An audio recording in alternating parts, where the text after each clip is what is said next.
Hello guys, welcome to my channel. Hope you had a great weekend. It is Monday, uh, and I hope everyone is enjoying themselves today. It is Monday, June the 3rd. Beautiful but hot outside. Today we're getting back on Save the Cat Writes a Novel, number 15, on the final image. What does it do?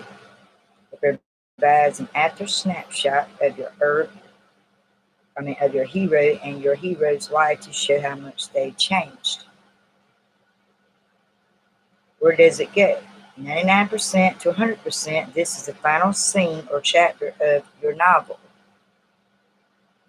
Well, you've done it. You reached the final beat. If the opening image was before snapshot, then the final image is after the snapshot, right? It is a single scene beat in which you show us what your hero looks like after this epic transformative journey is complete. Waiting on you all to come on in. When you come on in, make sure you hit that like button. Hello, Rochelle Jackson Brown. How you doing today? Welcome back again to my live stream. It's been a while. Today we're talking about the final image of Save the Cat Writes a Novel, the final beat. I hope you've been doing good and your health is doing well. Make sure you hit the like button when you come in. I'd greatly appreciate it. Your hero looks like after this epic transformative journey is complete. Now, how far have they come? What have they learned? How much have they grown as a human being? What does their life look like now that they journey through the dark night of the soul, faced their demons, they ripped out their shard of glass and come out of the other side better and stronger than ever before? I'm doing great. Thanks for asking. I'm doing really good so far. No migraine headaches lately. I've been battling that a couple of weeks ago. It's like they have a mind on their own. They just creep in when they want to. But other than that, I've been doing great.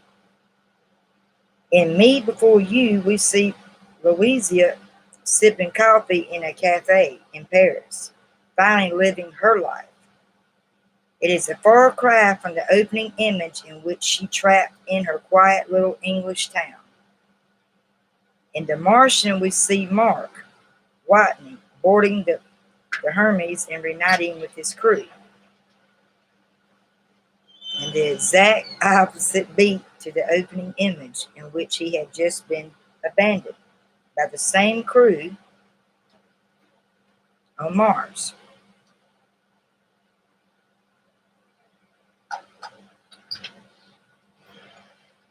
In The Hunger Games, we see Katniss boarding the train back into District 12 in Pedia.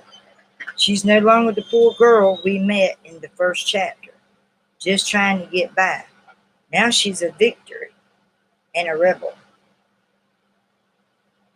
That's where all the characters, they come in, they change around. The hero don't want to no longer be good. He wants to turn into the bad person and make a change. It's one thing when you're being an author and you're writing a book, you want to switch up the characters. You don't want it to always be a happy hero. You want to show more action into the different characters you have. And that's what this Save the Cat Writes a Novel teaches us as writers. Characters can change. They're never the same.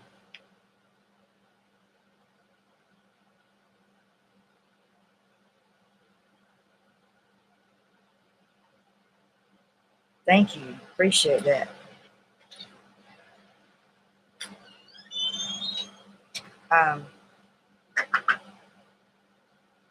In this one scene or chapter, the reader should be able to fairly clearly identify how this story has changed your hero for the better. Someone wants to change from bad to become better. And their son is like always being the hero, um, and they want to do something different. They want to, in a sense, go bad. We didn't just travel in circles. We went somewhere. So make it count. Set up a flawed hero like in Act 1. Take them on a wild ride through Act 2. Make them prove their worth in Act 3. And pay off all your hard work with the final image. This is what we're on now, the final image of the hero. That leaves the reader with only one word floating through their mind. Wow. The transformation machine. So there you have it. The 15 beats, the Save the Cat beat sheet, the magic. The beat sheet is often also called a transformation machine. And you can probably see why. A flawed hero enters on one side and comes out the other side, magically transformed. Essentially, the transformation machine is designed to reprogram heroes.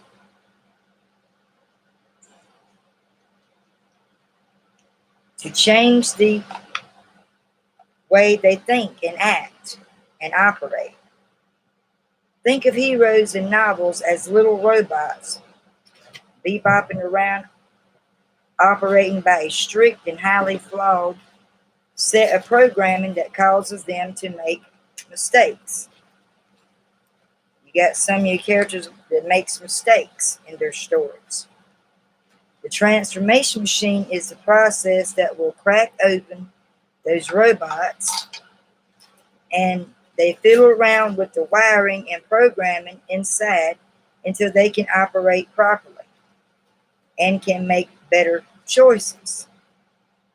In the end, that is what all great stories do.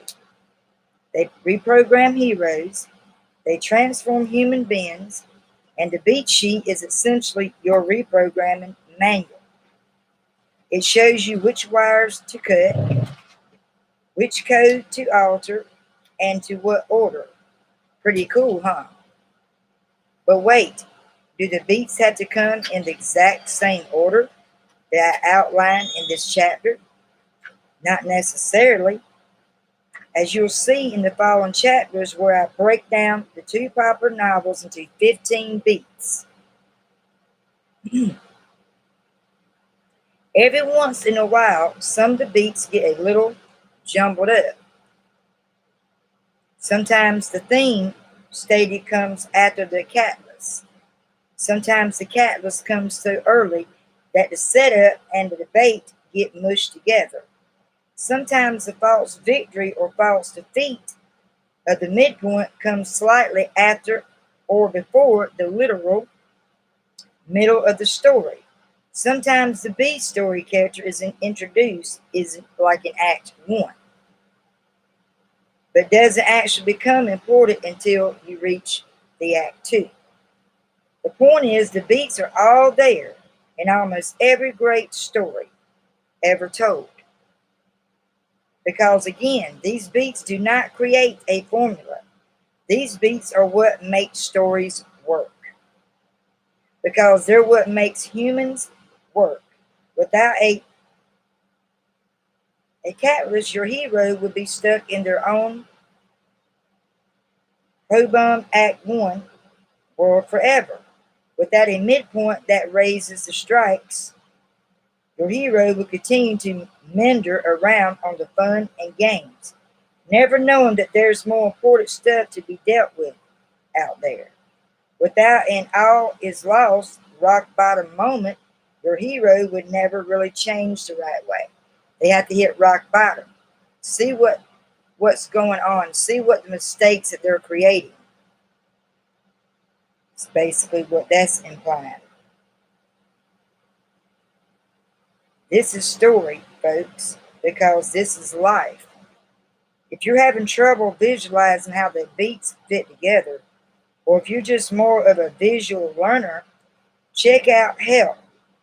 I Need More Structure in Chapter 15, pages 277, for another look at the beat sheet in action. So we'll flip over on 277, and it breaks it down a little bit more on that beat sheet. So it's not like any novel you pick up and read. This is actually a study manual to everyone that loves to write, or it is writing. It's like me. I'm a writer. I wrote my first rough draft book. It's come to place. There's still a lot of mistakes going on there, the grammar. I'm working on changing the personality in my characters. I've learned that actually from this book. And it's really helping me become a better, strong-minded visual writer. And we all make mistakes as writers. There's not a human being on this planet that don't mess up somewhere. And it's our job to figure out what it is and try to fix it.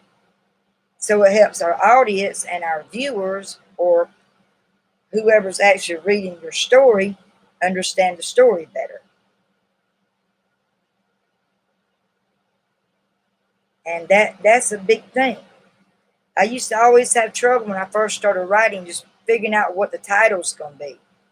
And I had friends tell me, you don't worry about that title so much. You just put it out there, get it out there, write it out. And then your title will come to you. But the way I always did things when I started writing, I always worried about that title. I kept worrying about my mistakes and my grammar. They tell me not to worry about that right away. That's when you go back and do your rough draft. You rough draft everything. You fix everything before you actually go and finalize it and get it published out there. And I'm still working on it. It took me 3 years to finish this rough draft on my book. But I'm getting there. All thanks to the grace of God. He's the only one that's there for me that really sees my mistakes, sees me coming through. He's the one that really gets me there. And I owe it all to him. Okay?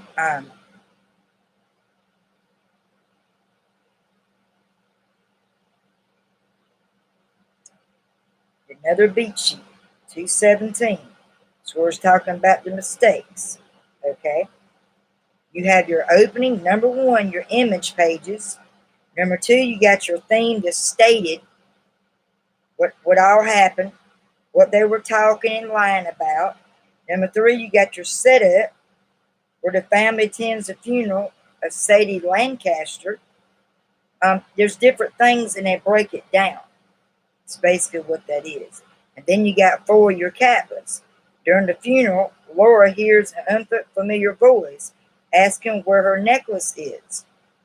Then she sees a girl around the same age as Laura sitting in the chair in front of her. Who is that? When the girl tries to poke Laura, her fingers goes through her. Freaky, the girl introduced herself as Sadie Lancaster. Laura's dead. Great aunt. So there's little tricky little things about that on there, on that department. And on the exercise, it talks about the transformation test. Is your hero's transformation as big as it can be? Have you hit all the beats hard enough? Use this handy self-workshop checklist to make sure your beats pass the transformation test. So as us as writers, we have to go back and ask ourselves these questions. Did our hero pass the big, as can be, the transformation? Did he make that certain change? Is there something he missed that he has to go back and fix? Well, maybe he has to go back and still fix that mistake in order to correct that last 15 beat. Is your opening image one scene or one group, or is it interconnected scenes? Is your opening image visual?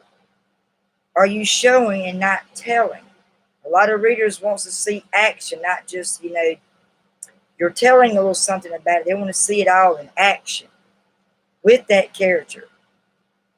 Is one or more of your heroes' flaws evident in this scene? Theme stated.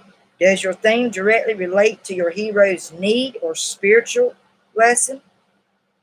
Is your theme stated by someone or something other than the hero? Can your hero easily and believably dismiss this theme? These are questions we have to go back and ask ourselves on any piece that we write. Yes, God is good. I hope your health's doing better. All right, hurry back.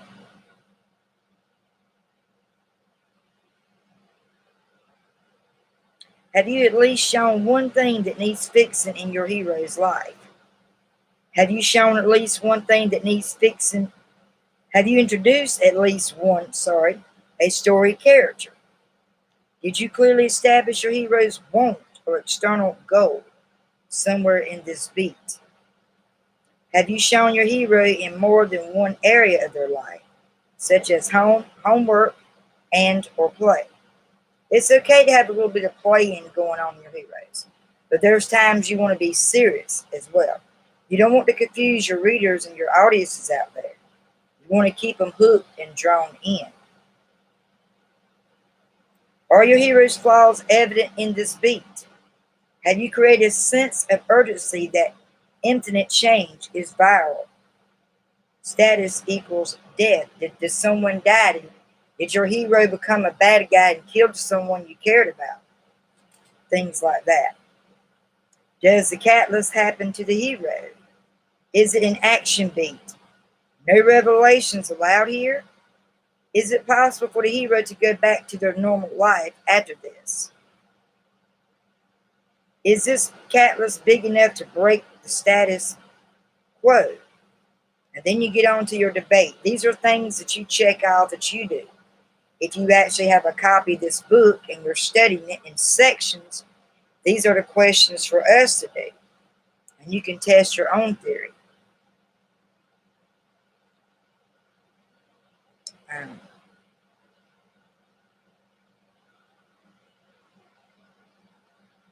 Is it possible for the hero to go back to their normal life after this? Is this catalyst big enough to break the status quo? And debate. Can you sum up your debate with a question? Or if it's a preparation debate, have you clearly defined what your hero is preparing for and why? Is your readers out there going to understand your debate and what your why reason is? It's got to be clear for your readers out there. Have you created a sense of hesitation in your hero?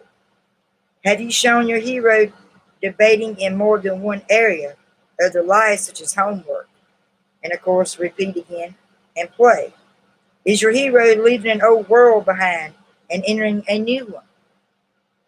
If your hero isn't physically going somewhere, are they trying something new, something refreshing? Is your Act 2 world the opposite of your Act 1 world? Is the break between Act 1 and Act 2 clear and distinct? Does your hero make a proactive move or decision to enter Act 2?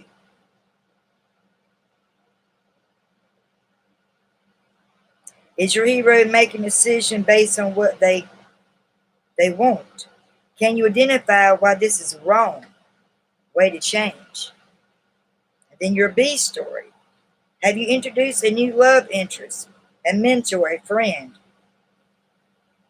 or Nemesis character? Can you identify how your B story character or characters represent their theme? Is your new character in some way a product of the upside down Act 2 world? Would they stick out like a sore thumb in the Act 1 world? Fun and games. This is where you get to back that part. Do you clearly show your hero either floundering or succeeding in the new world? Does your fun and games deliver on the promise of your premise? Does your fun and games visibly illustrate how your Act 2 world is the upside down version on your Act 1 world? And then you get to your midpoint. Can you clearly identify either false victory or a false defeat? Have you raised the stakes of the story? Do your A external and B internal stories cross in some way? Can you identify a shift from the wants to the needs, even if it's subtitled? Then you got your bad guys closes in on your test. Is the path of the beat a direct opposite of your fun and games? That is, if your hero was succeeding in your fun and games, are they floundering here? And vice versa. Have you shown or identified how the eternal bad guy's flaws are working against your hero?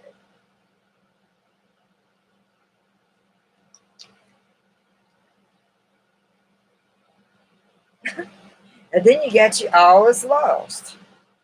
Does something happen? Oh Lord, there's a fly, go away.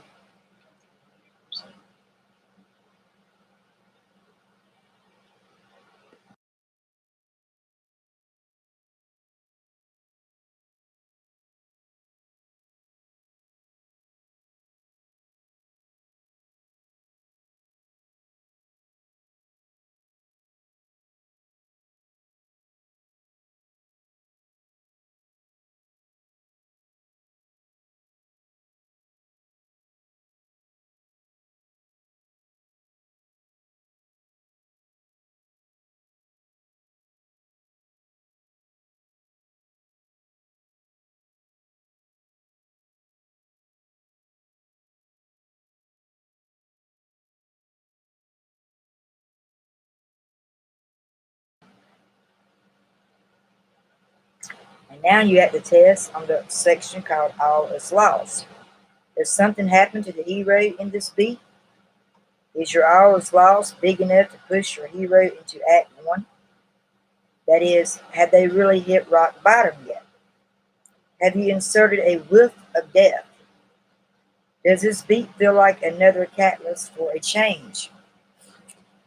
These are things we have to ask ourselves to put our own selves to the test as writers. Is your hero, this is on the dark night of the soul, is your hero reflecting on something in the beat? Is the beat leading your hero toward another change?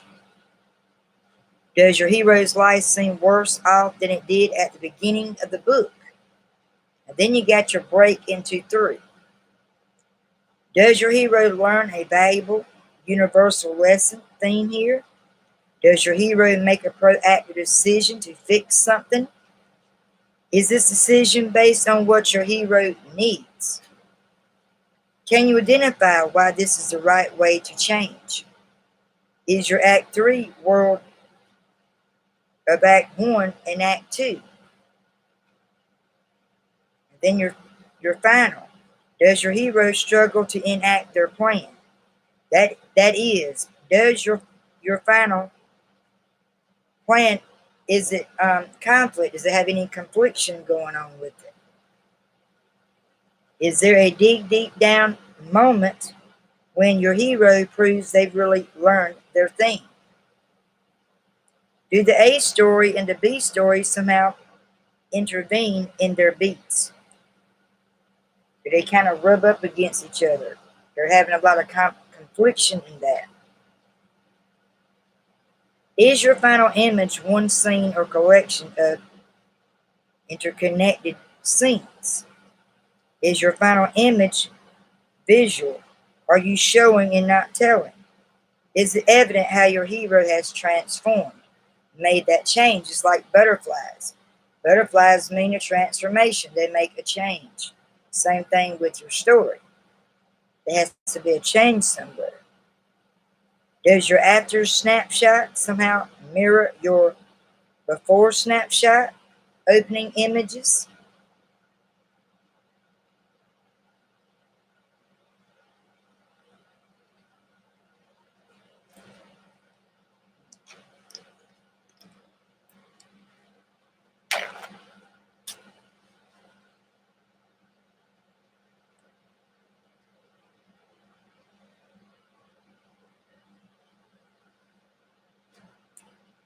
And I also highlight things.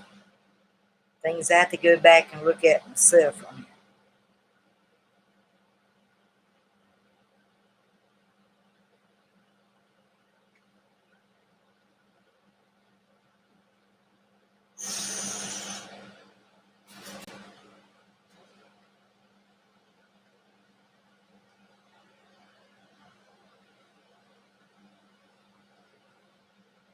Just make sure when you all come in, make sure you hit that like button.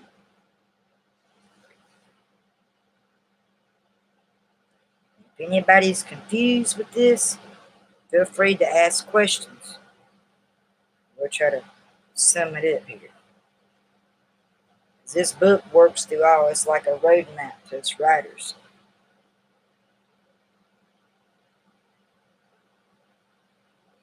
It breaks everything down in different steps and sections. It's basically what it does. Never go wrong there.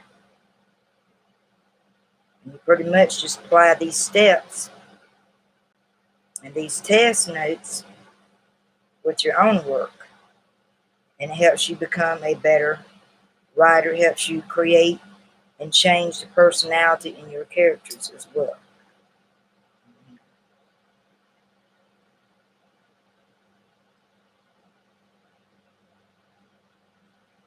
Hope y'all enjoyed it so far. The next section we're going to be talking about not your mother's genres, 10 genres to fit any story, yes, even your story, even yours.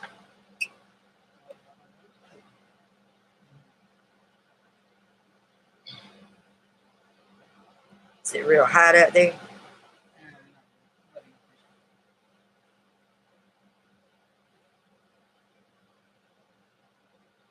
This should come as no surprise. If you want to write a good story, you have to know what good stories are made of. Along the same lines, if you want to write a successful novel, you have to read successful novels. You have to study how they work, what makes them successful, why they resonate with so many other people. You have to break them open, peek inside, and study their inner mechanics, the way a medical student would study the inner workings of the human body. How do the pieces fit together? Why does this part go there? How are certain stories similar and how are they different? In short, the first step to being a successful writer is being a reader. We all know that one, being a reader. You got to constantly read. Read, read, read. There's just one teeny problem. There are quite few novels out there, like 10 of millions of them. There's no possible way to read them all. But here's the good news. You don't have to. When if we could sort every great novel ever written into one of 10 categories and study the categories instead? What if we could group similar stories together into story types? Figure out what elements each type has in common, and then design a template to follow when writing our own novel within that same category. You probably guess what I'm going to say next. We can. Actually, we already have. They're called the Save the Cat story genres.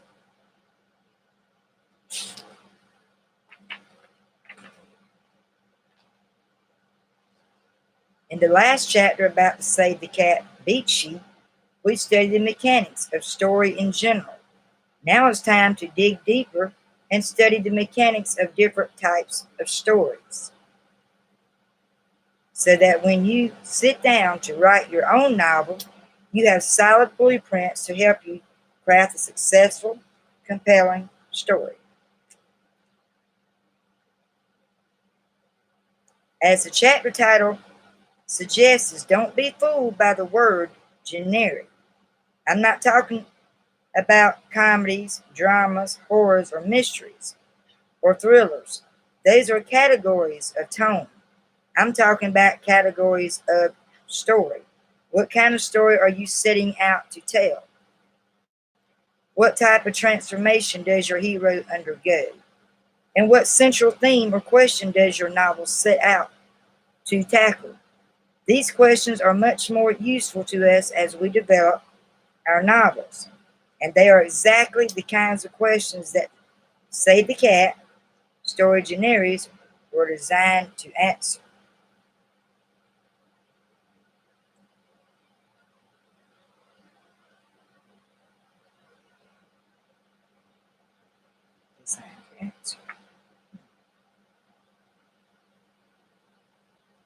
Just going to highlight this right here. So if I have to go back and review, I already have it highlighted. Do a lot of highlighting in this book. And it can throw you off. It can confuse you if you've gotten behind on anything so far. So if you have any questions, feel free to ask away. If not, we can move on.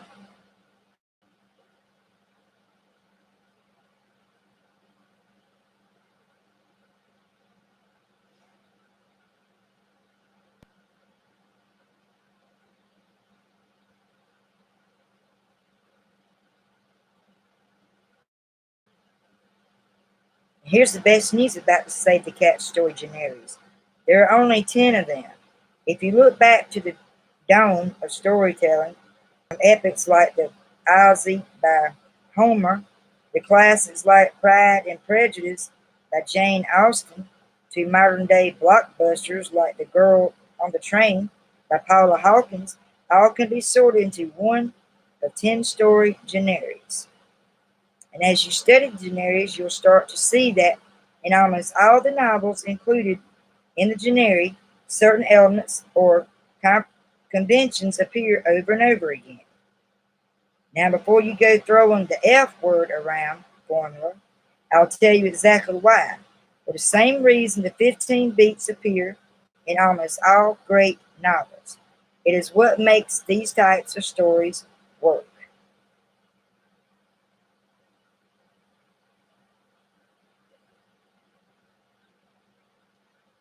As human beings, we are hardwired to respond to certain types of storytelling elements. And when they are strung together in the right order, these stories make our hearts sing, our souls cry out, our inner humanity vibrate like a tuning fork.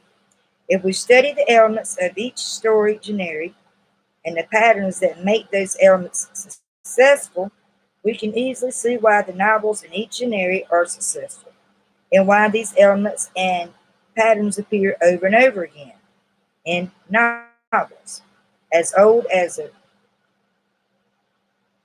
tales of the Cancer Boy, and as new as Ready Player One by Ernest Cline, which, by the way, are the same story generic.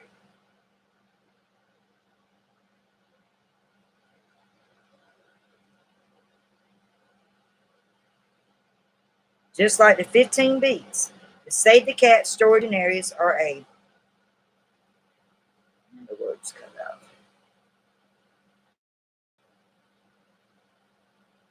It's a non-fixation of the 10 story types. These generics distill thousands of years worth of literature into 10 easy follow templates.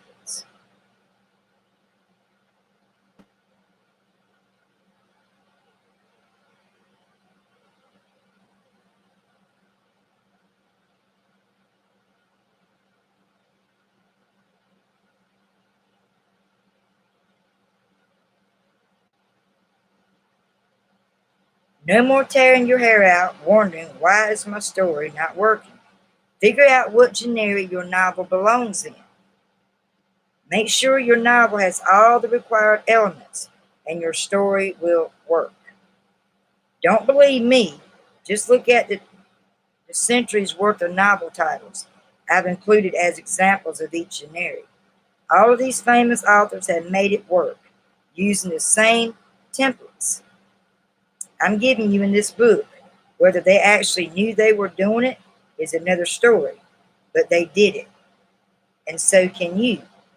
In the next 10 chapters, we'll be diving into each genre in great detail. But first, here's a quick overview of the 10 Save the Cat story genres. You got your Why Done It. A mystery must be solved by a hero who may or may not be a detective, during which something shocking is revealed about the dark side of human nature. You'll find that in chapter 4.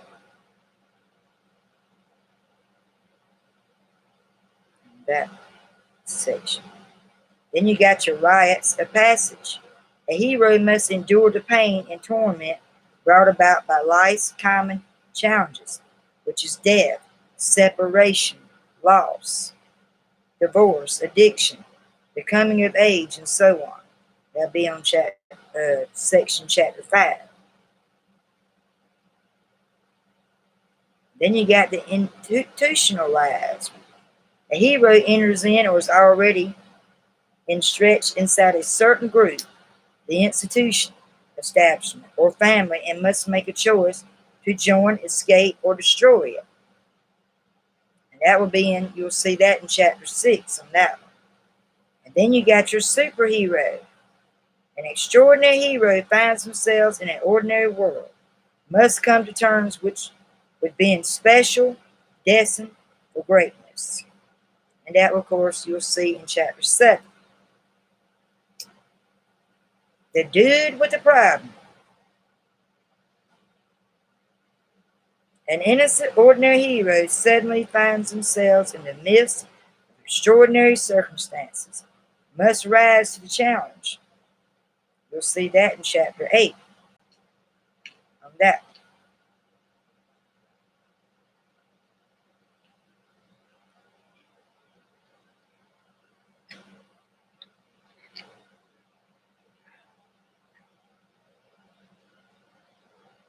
I hope so far this is helping you out in case you decide to maybe write a book or become your first time author. This really breaks things down and it helps you out, again, as a writer, or just writing stories or poems. Or if you're into writing music, it does the same way to writing music. I wrote a few songs, started off, and I had to, which I didn't realize, when you're writing music, you're also telling a story about it.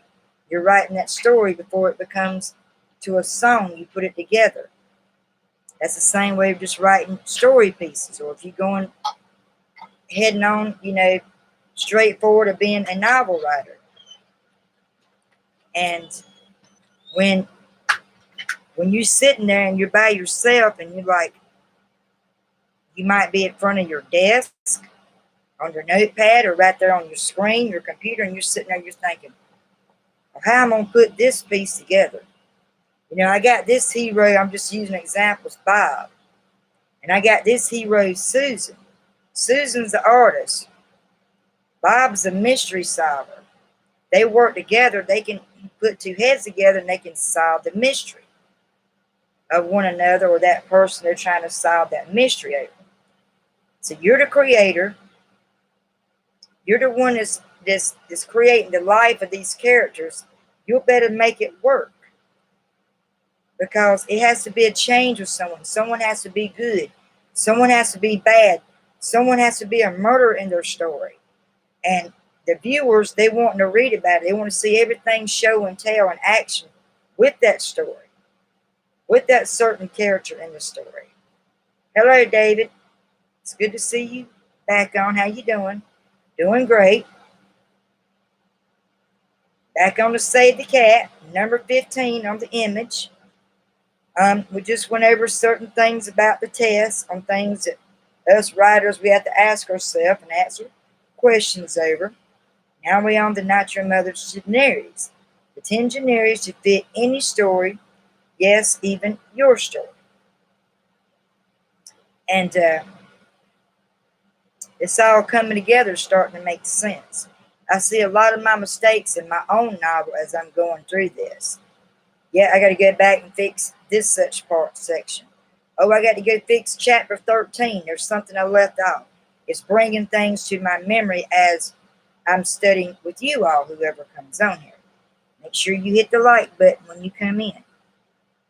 Each time you come on, hit that like button. If you're lost and you're confused and have no idea what I'm talking about, feel free to ask away.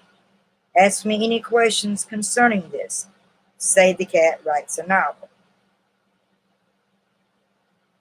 And I'll do my best to break it down and to explain it. I highlight things I go back later. I put my own note taking from what I studied so far. I take my own notes, but I'll do that a little later. Right now, I'm basically highlighting everything that we went over. So if you get stuck on something, it'd be easier for me to go back to it and not have to sit there and hunt to where I was at. You know what I'm saying? It's good to highlight things. That's a form, another way of note taking. When you highlight where you at or what you studied before. How's your weekend coming along, David? How you been doing? And how is your Monday going so far? Good, I hope, and positive. My weekend was real good. It was actually great.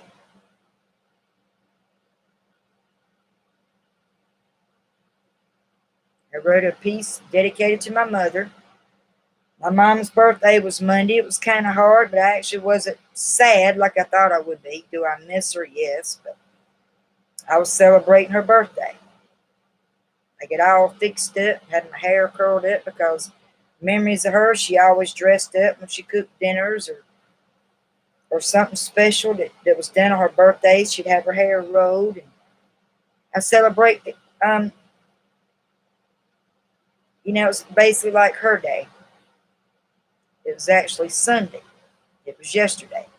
So I pretty much celebrated her birthday. It turned out pretty good, though. I really enjoyed it. I lit a candle in honor of her.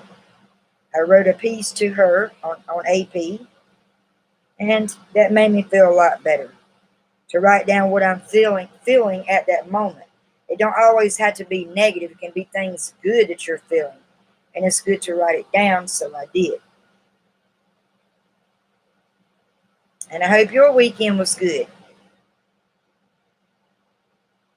And I hope you had a great birthday. I know your birthday's past, but I hope it was good.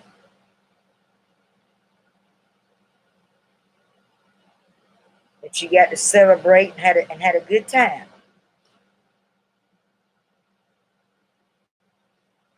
Rochelle had a phone call. She come on. She's the one that's been watching me. And she had to make a phone call, so she's supposed to handle that, and she's supposed to come back. I haven't seen her in a while. She's a good Christian lady and helps give me advice on certain things. And it's just been a while since she's been on. I'm glad she made it back. Has your brother figured out how to go live yet? Did y'all get y'all's internet straightened out pretty good? Your internet connection? Did you read it already? Yeah. Very emotional, but I felt good when I wrote it. I felt really good. I just hope she knows that somewhere that the Lord can reveal it and leave a message in heaven to her. I hope she made it there. No one's 100% sure, know where their loved ones go. All I can do is pray by faith and hope she made it there. And I hope he lets her know that I wrote that piece to her. I hope she knows that she's not forgotten.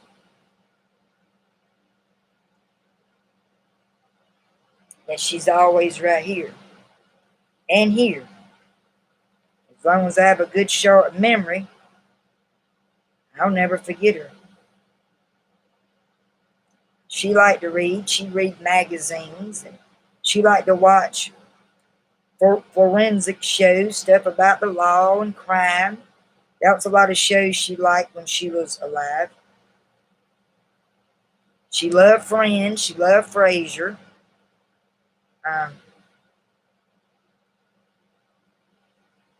She liked barbecue. They ate out barbecue a lot. Place in Charlotte. They ate out Charlie's a lot. But I still got good memories of her. And that's what I want to remember. I want to remember the good things, not bad things. Not things that's going to break me down, things that's going to keep me afloat. So I'll try to keep my mind on positive things. We all go through it. We all lost a friend or loved one that's really close to us. We want to keep our mind, set on positive things. Now we're on the fool triumphant. An underestimated underdog hero is pitted against some kind of establishment and proves a hidden worth to society. He's trying to prove himself to society. So you can have a hero or a character, if it's not a hero, that's trying to change from being bad. Once he's out of jail and he's out of society, he wants to turn around and do himself good. They can go bad to being good, or the hero being good wants to do a change to go bad. He wants to spice things up, you know.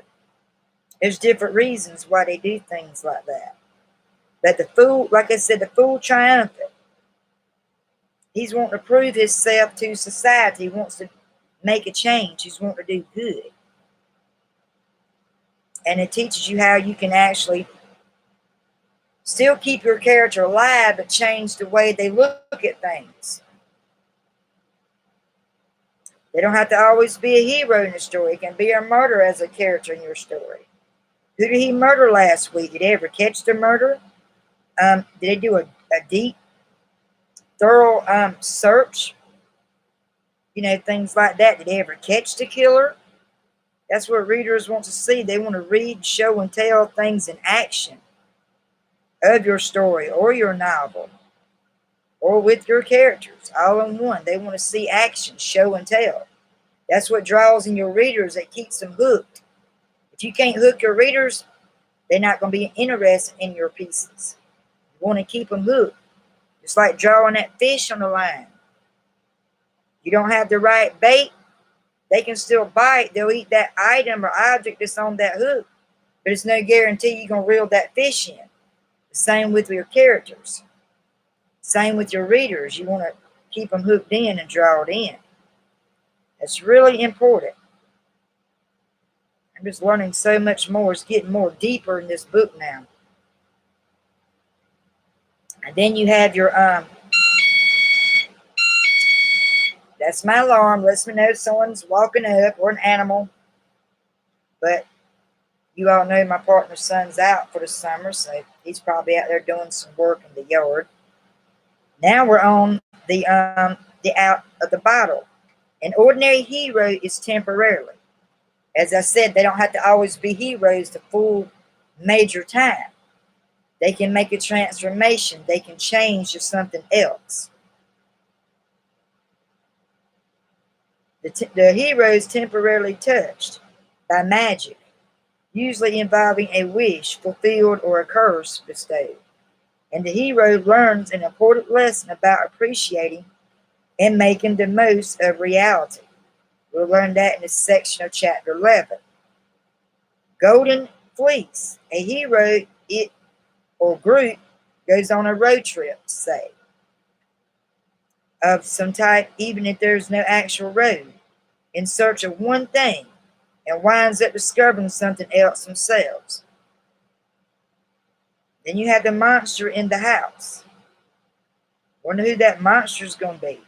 A hero or group of heroes must overcome some kind of monster, supernatural or not, in some kind of enclosed setting or limited circumstances.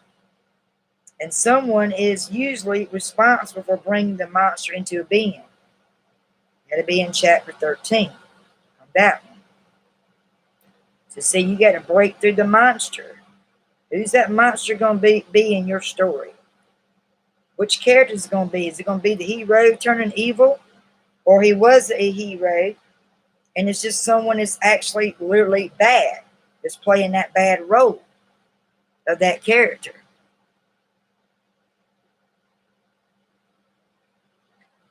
He made you homemade pizza. That's awesome. It's good to have a brother that cares so much like that.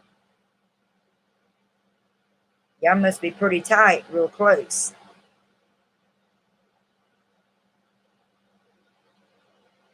Rochelle, are you back yet? Or are you still on the phone, hon? Just want to make sure that you're still listening. Yeah, I'm not kind of interrupting your call too much. If you're still here, just let me know, Rochelle. That's awesome. Good deal. That is awesome. Nothing like keeping families close. And there's a lot of families that are not real close. They're against each other. Too many families don't stay together no more. They grow apart. And it's our job to keep our families close. We keep them in prayers and we keep them close, you know. That is awesome. For instance, did you know that The Help by Catherine Stocker and 1984 by George Orwell are actually the same institutionalized story, or that The Martian by Andy West and Misery by Stephen King share the same dude with their problem generic elements? Sorry about that. I'll repeat that. For instance, did you know that The Help by Catherine Stockett and 1984 by George Orwell are actually the same institutionalized story, or that The Martian by Andy Weir and Misery by Stephen King share the same dude with the problem generic elements? Did you know all Stephen King stuff is deep and kind of twisted, bloody in some sense? He leaves you wondering with a question mark when you read his books. I like to watch the movies. I get kind of confused in some of his books, but his movies are very deep. I can honestly say that. Thank you, David. I appreciate it. Writing a novel is a lot like baking. Whatever you make, you know there are certain ingredients you must include to get the outcome you want. If you're baking a cake, for example, you know you're going to need butter, eggs, flour, and sugar. That's common sense enough. Otherwise, you won't end up with the cake. You'll end up with a salty cracker. But once we have our basic cake formula, once we learn how a cake is properly made, we can start adding our own flavors and embellishments to the recipe, like chocolate and sprinkles and blueberries and orange glaze. Is anyone else suddenly getting hungry? Think of the following chapters as your cookbook, the 10 story generics as your recipes, and the elements of each generic as your ingredients. Learn the recipe, study generics, choose the right basic dish, and then give us your own twist on it. After all, you can't bend the rules until you know what the rules are, right? You can't bend them until you know what they are. You need to learn how story works before you can start getting all fancy with it. That is true there. Studying your story generic can help you not only structure your own story, but also break free from writing and plotting blockages. That's that writer's block we talked about in the beginning of this book. Everybody has a writer's block. They get stuck somewhere. That ugly fat head word getting stuck. You're trying to write something. All of a sudden you got a good flow, and then it comes to a stop. That's that writer's block that wants to intervene. It keeps us from what we like and enjoy doing. You have to work and get around that and keep going.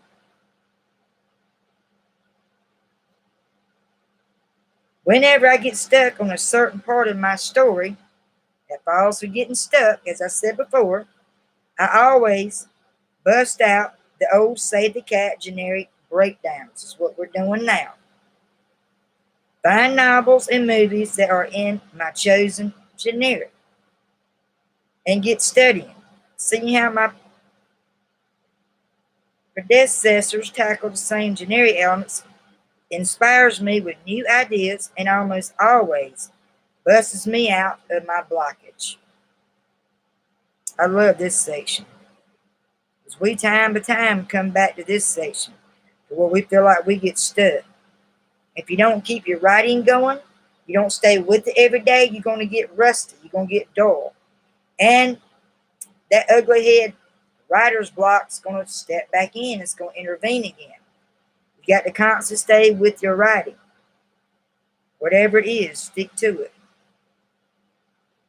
And then that'll keep your flow going to where you can kick that writer's block to the curb. Not going to say it's never going to creep back up on you, because it is, as long as you're a writer. You're going to always have that going on. But you can beat that writer's block. You work your way around it. And stick to your pieces. Stick to what you're writing about. That is the main thing.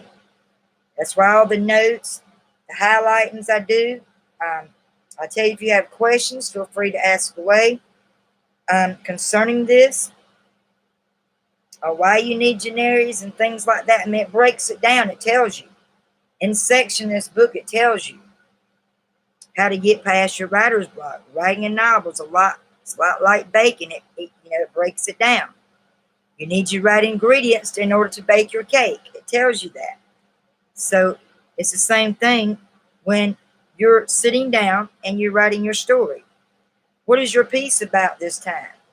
Is it different characters? Or are you using certain ingredients to add with your piece? Is it a horror? Is it something confusement, twisting on some of your pieces, your story? These are questions we have to ask ourselves as writers. Even as a songwriter, you go back and look, does this make sense to me? Does this music reflect on how I'm feeling with my own emotions as a writer or a songwriter? A lot of people get stuck on that. They're still trying to figure out, yeah, I can write this song down, but have I really figured out what my generic is? What type of music taste I'm into? And they go from there. They take notes and they go from there on that department. Yes, it does. It sure does happen a lot.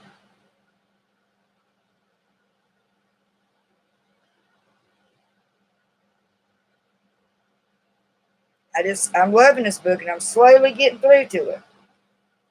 I done went through this much, and I got a lot more to go through, but it's worth every bit. And by me trying to help you all discuss it, breaking things down, I'm also learning myself. That's why I got this book. I'm not perfect. I didn't write it. Jessica Brody was the one that wrote this book, and you all need to, as I said, and I'll say it again, order you a copy of it. It's very helpful. It really breaks things down. It teaches us different things with our characters, the personality of our characters. It shows you how to break down your ingredients to figure out basically what you actually want to write about. Breaks it down into 15 beat sheets. Why you need generics, it tells you all that.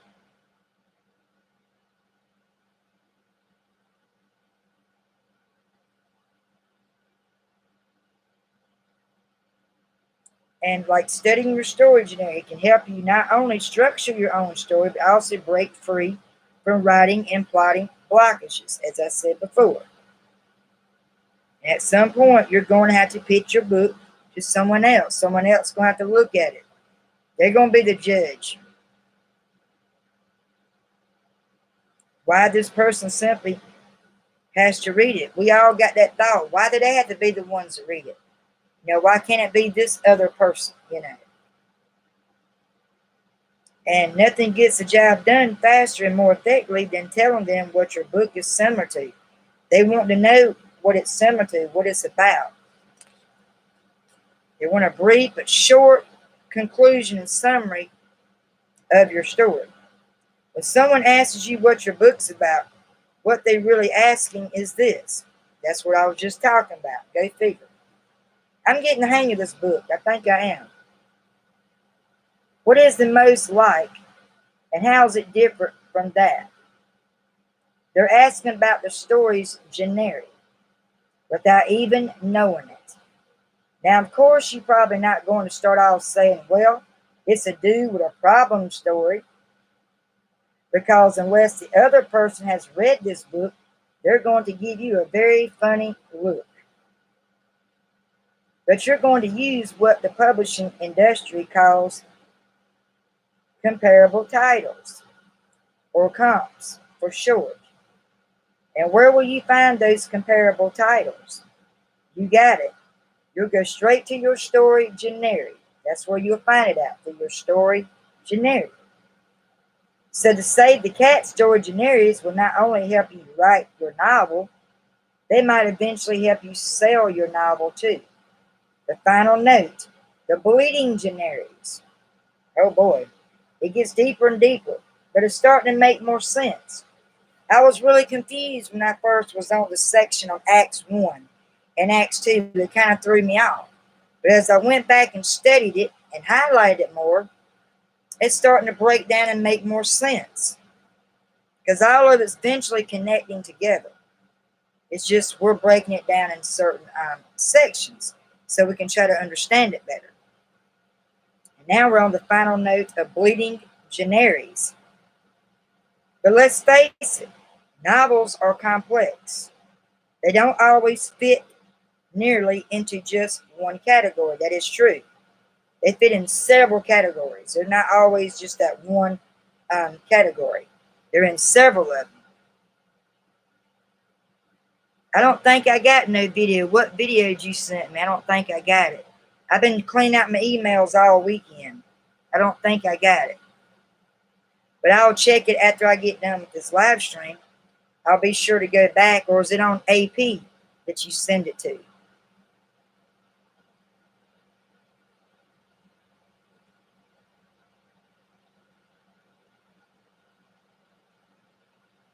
Take Less Miserables by Victor Hugo. As you'll soon see, I place it in the institutionalized generic because it focuses on the lives of many as they pertain to the institution of post-revolutionary France. However, there's an equally compelling argument for Les Miserables being a superhero story, given that Jean Valjean, the hero, is imbued with a power, a mission to be good, is challenged by a self-made nemesis, Jobert, and has to overcome the curse of being a convict. In the 19th century French society, but in the end, the true generic of this epic doesn't really matter. Victor Hugo is not going to haunt us from beyond the grave until we get it right. Although what a cool monster in the house novel that would be. We can debate the generics until we're blue in the face. But ultimately, the generics are here to help us focus on our own stories and make sure we are including all the right elements. We're switching back to the elements part too as well.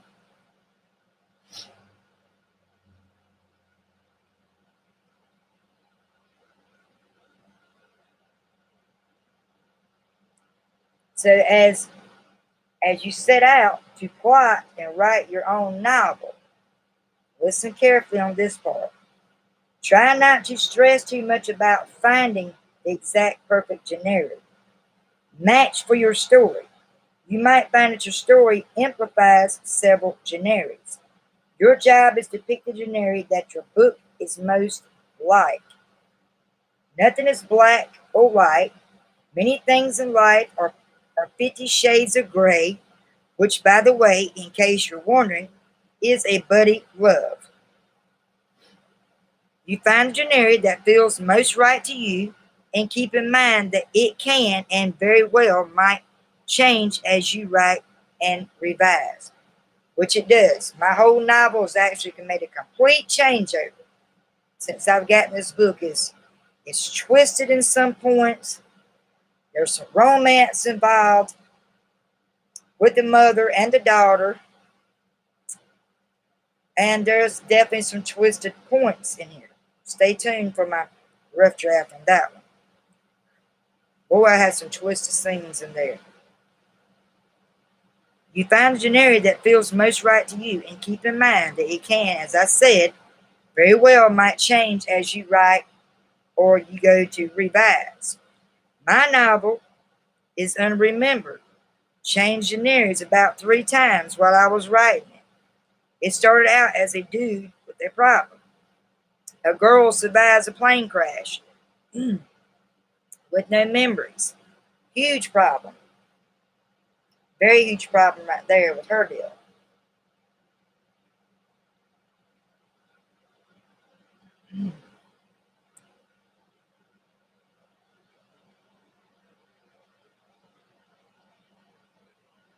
Until I decided not to reveal how she survived the plane crash until the very end. That is when it became a why done it, what really happened to this girl, and why. Finally, I realized that she wasn't an ordinary hero. She had extraordinary abilities. She was special. That's when I discovered that the point of the novel was her becoming to terms with who she is and how she differs from the rest of humanity. And so it remains to this day a superhero story. It is also important to note that individual books within a series can have different genres as well. For instance, The Hunger Games by Suzanne Collins solidly fits into the dude with the problem count. Innocent hero thrust into the action without asking for it. Light to death battle, but the second book in the series, Catching Fire, is clearly an institutionalized story. As a victor, Catamus is now a newcomer in the system. The big question of the novel is, what will she do about it? And the answer to that question is that she burns it down, or at least sets it on fire. And book 3, The Mockingnary, is a superhero story.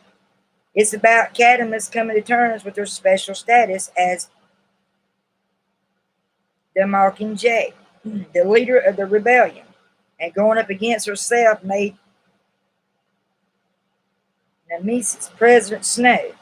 So if after reading the following chapters you feel the burning urge to argue one genre over another, here's my advice. Take a deep breath, relax, and channel that energy into a more worthwhile endeavor. Namely, figuring out what's going to make your story work. Because isn't that, after all, why you bought this book? Exactly. I want to learn to better myself as a writer, as a storyteller. From a little bit of drama to a little bit of twisted scenes to love and romance. It's like a romance novel, but it can still be twisted. It can have some dark scenes involved in it. That's what viewers and readers out there want to read anyway. They don't want to read stuff that's always perfect all the time. They want to see things messed up. They want to see that person screwed up, that character, and they want to learn why. They want to dig in and figure out why that character is so mixed up in the head. That's a good example for that. That's exactly it. Why I bought this book. I am a student myself with this book, and it's amazing what I've learned so far. It is actually amazing, really is. It's sent on my chat, on the YouTube chat, or where? Because I don't think I've seen it.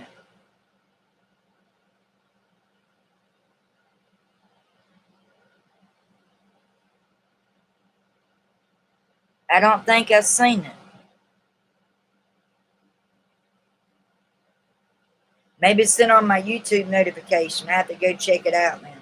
I'm sure I'll find it. Now, algae's messing with me today. Then the next one on section 4, why done it? Detectives, deception, and the dark side. It's going to get deeper and darker with that. But we're going to pause that for now until next Monday, because it's going to get kind of a little darker and twisted. We don't want to get too far ahead. That's why I do highlight and break it down in sections so we don't get too confused. Do y'all have any questions so far? Anything you're confused about? Anything you need to know about how to better yourself as a writer?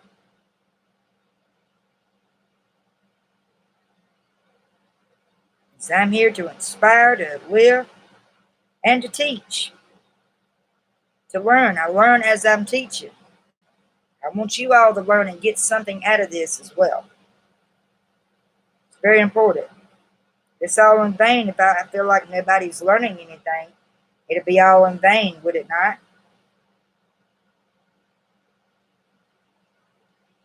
The same with bringing your characters alive for your story or in your book. If you don't have them figured out and knowing what they want or what they're about or who they are, your characters is not going to do too well. People's going to get confused also with your characters. So make sure you think hard. List who the characters you want to list. Write down their genres or different personalities, what they want, what you see in them. Describe what they look like, what they wear, what their favorite food is. What is their living situation? Are they poor? Do they live in the street? Do they live in nice apartments, condos? They got rich family? Who is your character the better cook? Are you single with your character? Do you have a partner that cooks for you? Certain family member that you use in your character that's a great cook, a great chef? You can use that with part of your characters in your story. You're the creator. You're going to be the author of it. It's up to you with that. And I would love for you all, when you do finally figure it out, you share it with me. You can leave me a message on this channel and let me know how your writings come along. Share where you stopped at. Share where you started from. Ask me questions. I ask you questions. We try to help each other out. Because again, I want us to all grow like a YouTube family. And I'm working very hard on that. And I want to see results. I want to see someone that can actually come on and say, you know, I like how you represent yourself in your channel. I like your attitude. I like how you're teaching. I'm actually taking a step. I ordered this book and I'm putting it into practice with my work, with my pieces. That would make me feel great. It lets me know someone's getting something out of this, say the cat writes a novel.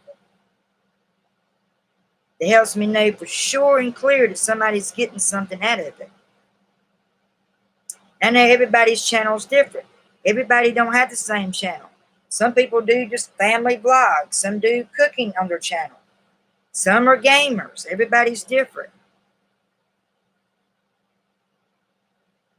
But whatever it may be, stick to it and just do it. Stay strong with it. Follow your dreams. You're trying to work your way up to be that creator or something. Don't give up yet. There's still a lot of notes taken, a lot of searching to do, studying to do, and you'll get there. You will get there, I promise you. I want all of y'all to make something in life, to get something out of something and learn from it. It might just be a hobby you're trying to complete before the summer is over. It can be anything. You might be in a fashion designer and fashion clothes. If you're a fashion designer, how's it coming along? Is it slow? Are you making progress? How's you all's channels coming along? Are you making progress?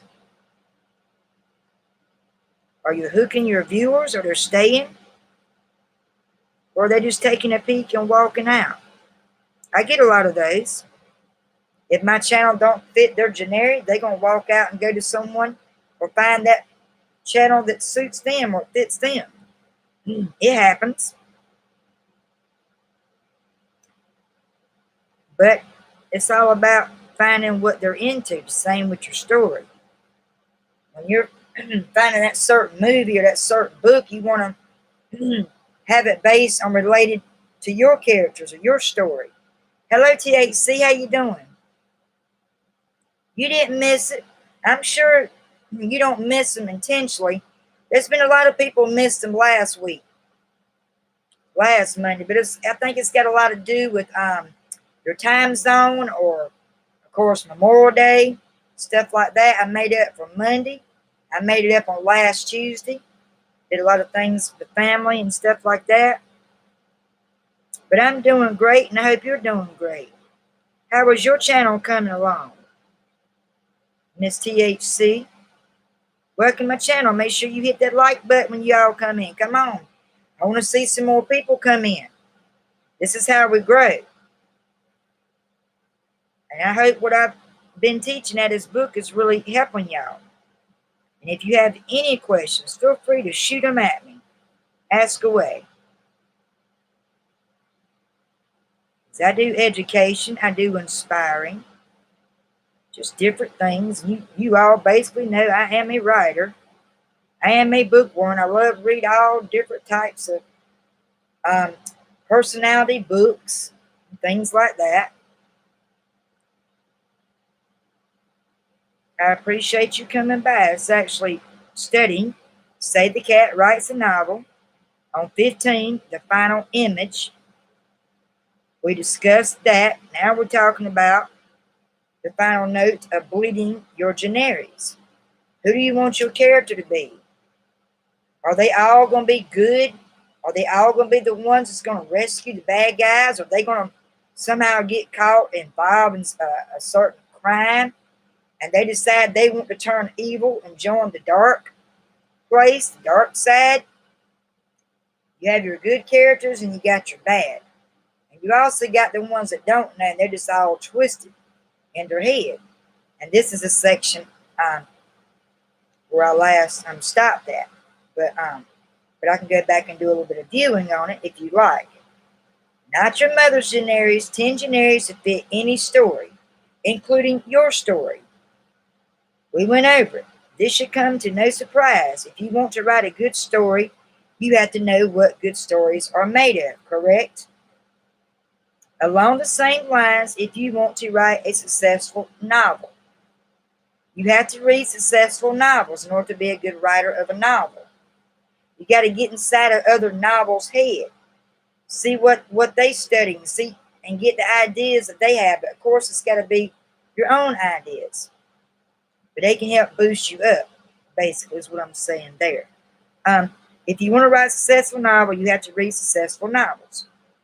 You have to study how they work, what makes them successful, why they resonate with so many people. You have to break them open, peek inside, and study their inner mechanics. The way a medical student would study the inner workings of the human body. How do the pieces fit together? How does your character fit together in this story? Why does this part go there? How are certain stories similar and how are they different? You got to be the one to tell that. They want to know the difference into it. And in short, the first step to being a successful writer is being a reader. There's just one teeny problem. There are quite a few novels out there, like tens of millions of them. There's no possible way to read them all. But here's the good news, you don't have to. What if we could sort every great novel ever written into one of 10 categories? Wouldn't that be great? In 10 categories. And study the categories instead. What if we could group similar stories together into story types? Figure out what elements each type has in common and then design a template to follow when writing our own novel within the same category. Have you all ever tried that? You're probably guessed what I'm going to say next. We can. Actually, I already have. They're called Save the Cat Story Generis.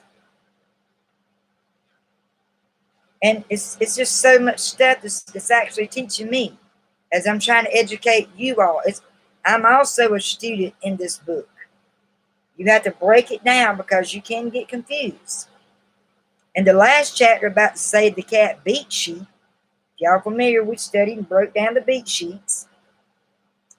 We studied the mechanics of the story in general. Now it's time to dig deeper and study the mechanics of different types of stories, so that when you sit down to write your own novel, you have solid blueprints to help you craft a successful, compelling story. That blueprint is this book. That's what it's talking about, this book right here. Jessica Brody wrote it based on the books by Blake Snyder.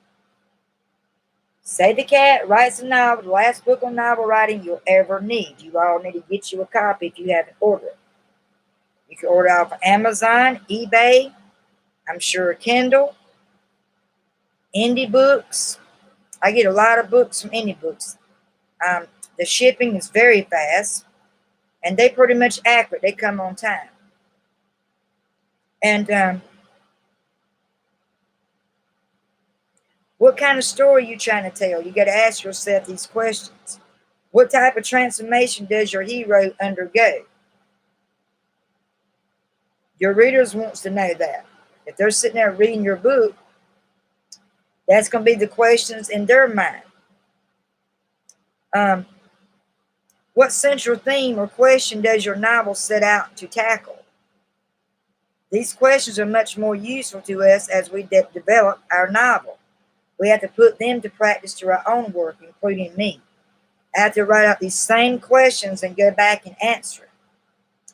Well, for example, Emma and her mom Jane, that's what the name of the book is. It's a romance, but now I finally realized from studying this book and with y'all, I had to go back and do some changing with my characters. And now it's going to have like a twisted plot to my book. Something goes wrong. What goes wrong? Ben and Emma break up. Why did they break up? Stay tuned for that. See, you want to have a twist in a certain part of your character. You don't want them to always be good all the time. It's like they're too perfect. It's got to be something that happens, something you're going to show and tell with it that helps bring your story back to life.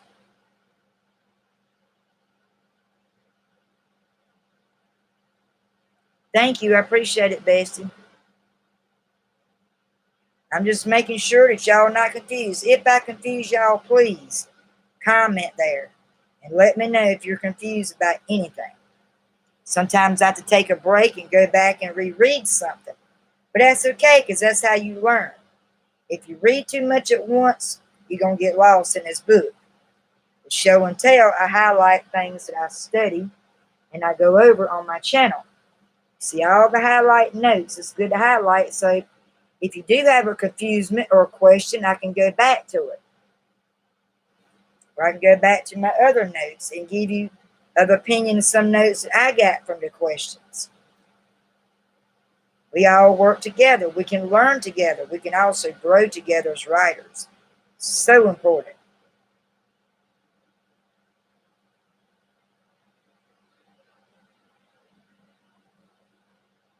And here's the best news about the Save the Cat story generic. Are y'all ready for this? Are you ready for this? There are only 10 of them. If you look back to the dawn of storytelling, from epics like the Owsley by Homer to the classic like Pride and Prejudice by Jane Austen to the modern day blockbusters like The Girl on the Train by Paula Hawkins, if y'all heard of that, all can be sorted into one 10-story generic.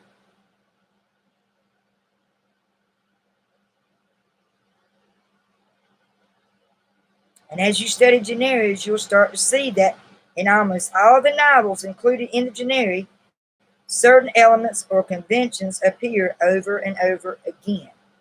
Are y'all familiar with that? Certain elements and conventions appear over and over again. Now, before you go throwing the F word around formula, I'll tell you exactly why. For the same reason, the 15 beats appear in almost all great novels. It's what makes 3 types of stories work. As human beings, we can handwire and respond to certain types of storytelling elements. And when they are strung together in the right order, these stories make our hearts sing. Our souls cry out. Our inner humanity vibrate like a tuning forward. If we study the elements, we can easily see why the novels in each genre are successful.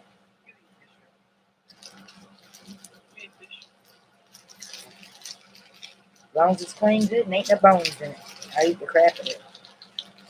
We can easily see why the novels in each genre are successful and why these elements and patterns appear over and over again. It's like a pattern, isn't it?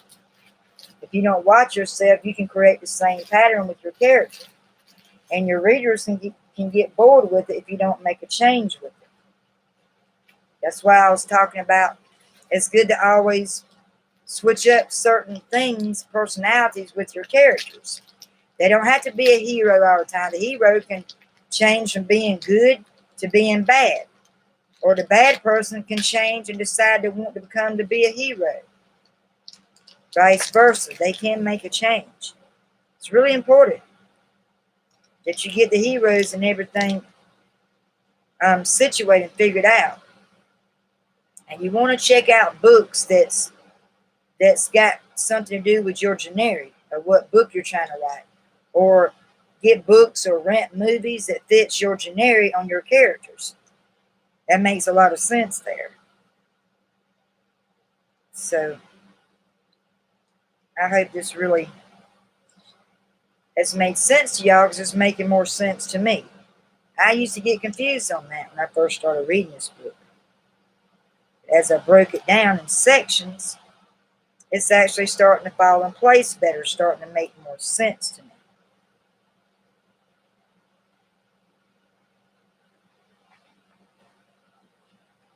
And where I stopped at is on Why Done It, Detectives, Deception, and the Dark Side. That's where we're going to be talking about this next Monday.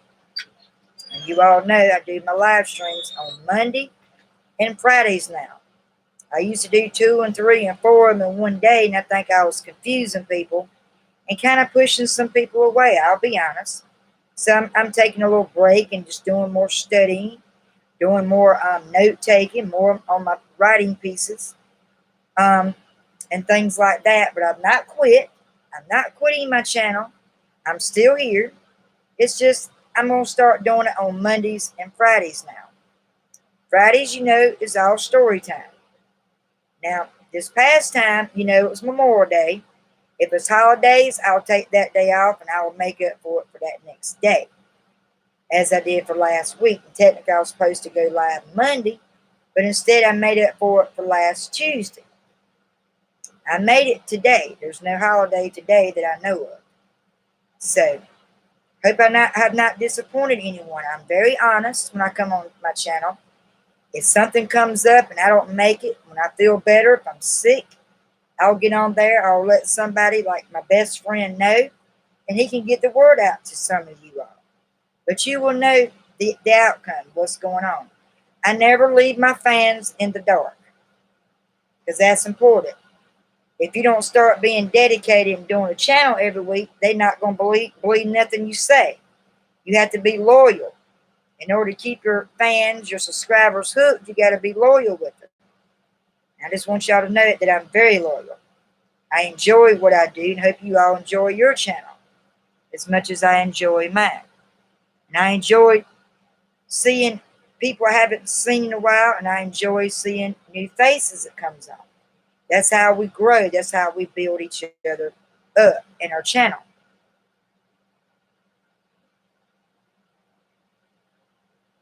Exactly right. If you keep writing the same thing, they're going to get sleepy. They're going to get bored with that story.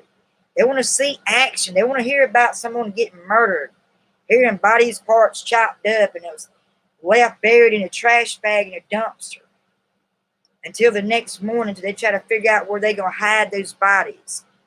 You want to leave clues, but you don't want to give all the clues. You want it to be an expense. You want them to ask questions. But what happens next? He threw the body in the dumpster. He's all cut up, chopped up. What's the killer going to do with the body next? That kind of thing. It's got to be a change. It's like a butterfly. It stands for transformation. They make a change. If you look at a butterfly in that example, it makes sense. Transformation means a change of something. They got to change something in that story with their character, if that makes sense to you all. Um,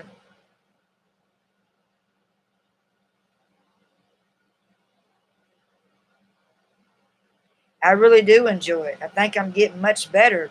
I'm more relaxed. I'm not nervous no more. I'm not even nervous no more. I'm very relaxed. And I think the more relaxed you get and the more better you keep doing your channel, doing what you love and got passion for to do, you'll continue growing and it will draw more viewers. I really think that's really important. I really do. How's your brother doing today, David? Is he doing okay?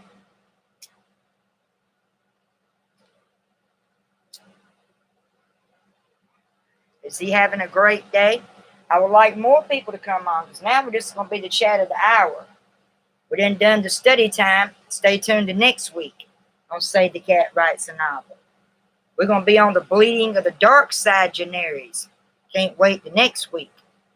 It's going to get deeper and more twisted on that one. Make sure you all show up next Monday. You got people that's writers. It's got the same generic as my channel is. Send them my way. And make sure they hit the like button. They comment a hello so I know who you are. That would be amazing. I want to see this live stream roll in with people. I see a lot of people. They don't really teach anything. They just do a lot of chatting and they're actually growing. Mine's education. Sometimes it's people and blogs. It's just what mood I'm in. Some people tells you need to stick to the same thing you're doing. I like to do change of things. It's not always reading. It's inspiring. It's discussing things. I think that's well much as important as just like being a writer or reader. You have to read in order to get in the heads of other writers out there to figure out their twisted plots and just kind of get ideas about it.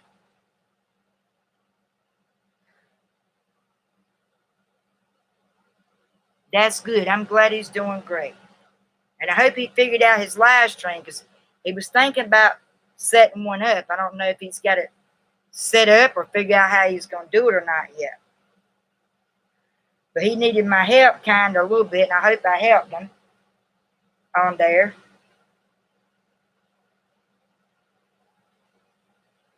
And I just basically told him to be himself. If y'all wonder why I'm not in the camera, I'm eating me a little snack.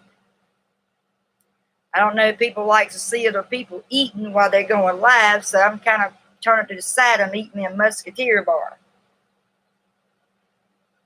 I've been craving them lately. Them things are good. My partner got them at the store the other day, and I just think they're awesome. You can never get enough of Three Musketeers. I have a chocolate appetite sometimes. When it's real hot, I can't eat nothing really heavy. So I eat little snacks once in a while. And I know sugar's bad for you, but every once in a while it should hurt, right? I don't eat them every day, candy bars. 399 blind moments. You want to sip my ears red? They normal today. They're very normal today. Ha ha. You don't see red ears today. It's so tiny, I eat that in one bite, but it's good. Have y'all had y'all's lunch yet? Some people have their lunch at 4 o'clock in the afternoon. It's 4:11 p.m. my time now. What time is it on y'all's time? How's your channel been doing, THC? Are you still there? I think Rochelle might have left. Maybe something come up. Emergency or something. I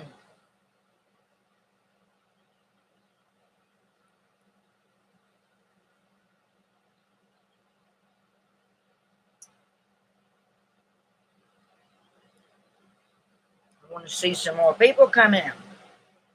It's been a great day so far. They could be doing something, a project on their channel. A lot of people go on the Video IQ when he's live. I like to go and watch his live channel because it gives me ideas more to better mine. Well, I know you got the same time as me. What about THC? Is THC still here?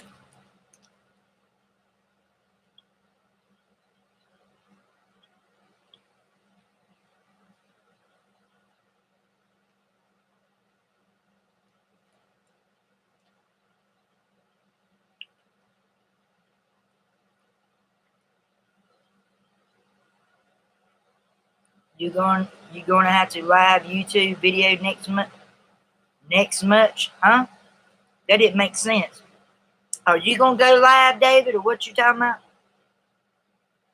You're gonna have a live YouTube video next month. Is that what you're trying to say?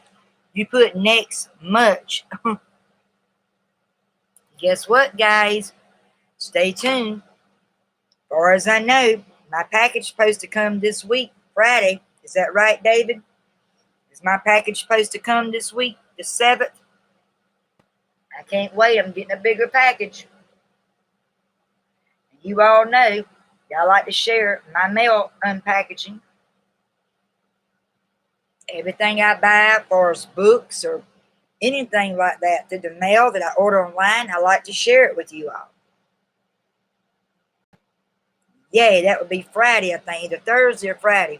Whatever day the 7th on, I think that's on a Friday. I think that's a Friday, is that correct? And you're going to do a video next month. Has Wayne got his prepared yet? Or is he still working on his channel? As I told him, he'd get a lot more audience and views if he'd go live and then demonstrate his business like that. That will help him. Oh, okay. You're going to go live next month. I can't wait. You got to give me some hint what it's about, or give me a sample of the video on the 7th. Great deal. Awesome. I appreciate that. I can't wait. I love packages. You know that. I love them.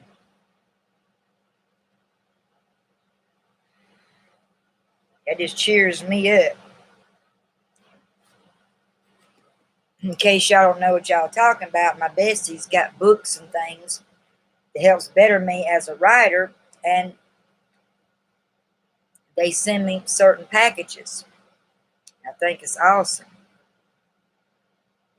I really do. I'm just glad you found me. I think Wayne said y'all was busy working in the yard Friday. That's why y'all missed Storytime Friday. But it's up there. You can go back and check it out and comment, whatever. If any of y'all missed my Storytime Friday, feel free to go back and check it out from Friday. I started reading on Wink and Poppy and Midnight. Talk about writing lyrics. That's awesome. Being in education, teaching people how to write music, how to write it from in a story form into a song. That'll be awesome. Good job. Can't wait. I'm going to be a loyal person on your channel. I can't wait. Just make sure you send me that notification when you go live. That way I don't miss it. Give me about an idea of the time frame. That way I don't miss it. That'll be awesome. So what have y'all been doing all weekend? Some of you's worked in the yard. Some of you went to the beach. Some of you is just soaking up the sun. Just enjoying the nature. It's been really hot, man. Saturday was pretty good. It got pretty warm yesterday. Got back up in the 90s. That is awesome. So you can do your channel about music. How you started, how you began, and do it like in steps, and that can help other people that wants to become songwriters. It'll boost them up to write more. That would be great. It looks like it's about it. Anybody coming in is already 4:17 at a late start. Like I said, my partner's son's out for the summer, but he went out to probably clean up some of the yard so I can do my live stream. And we've been watching Dexter. That's like a murder type series show. You can, boy, get some lot of plot ideas and characters out of that show. I mean, a lot of it. You did watch it Friday? Did Wayne see it too? I wasn't sure who all seen it or whatever. Thank you very much. I appreciate that. And I hope you had a great Monday, and who all come on, I thank you for your time, or what time you was here, showing your love and support. And stay tuned. My next live stream will be Friday story time. And it's going to be added to either Wink and Poppy Midnight or Keeper. We'll do a voting again Friday. And you all have a great, blessed day. Thank you, David, for showing your support. And you have the rest of a great Monday and week. You can still leave me messages, anything you want to share from Tuesday, Wednesday, or Thursday. I reply to messages. Anybody else that wants to know what's up and want to reply to me, you can send me an email. You can leave me comments on any of my videos, and I'd greatly appreciate it. You all have a great Monday now. Take care, and God bless. Bye now.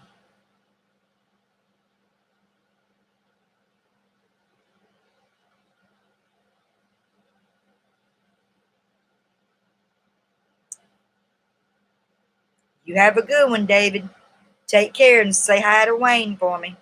Tell him I said good luck with his live stream channel for me. Tell him I said good luck. Bye now.